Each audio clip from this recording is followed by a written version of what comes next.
Of all the problems that have been solved throughout history, there is one above all the rest, the last theory of Fermat. That is, my last theorem, because I am Fermat.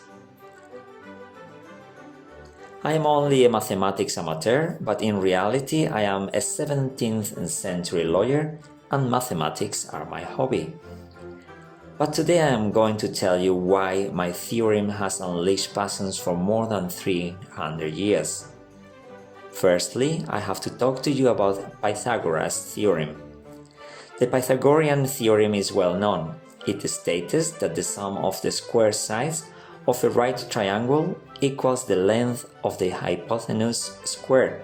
It turns out that we can find examples of right triangles which sides are integer numbers and which of course verify Pythagorean's theorem. As an example, with sides that measure 3, 4 and 5, it turns out that 32 plus 42 equals 52. This also applies to 5, 2 and 13.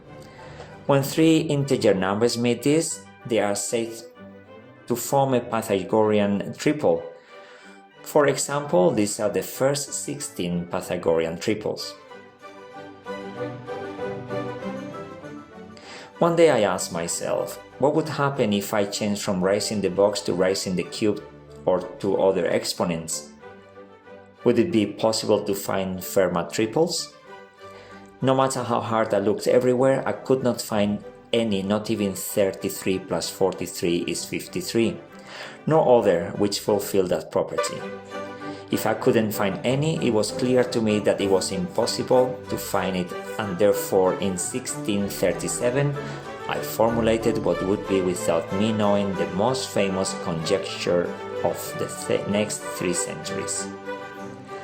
There are no integer numbers a, b and c, such as a elevated to n plus b elevated to n equals c elevated to n for n2. I wrote it on the margin of a book I had at the time, and of course I found a really admirable demonstration, but my book's margin is too small to show it. Life went on, and the best mathematicians of all time have tried to find a proof, but none could until 1994, 357 years after I published it. Andrew Wiles proclaimed that he had solved the most famous mathematic enigma. He was working 7 years to find the proof and used mathematics that did not exist in my time. Many think that I could not prove my conjecture. Fools, I could, or not. What do you think?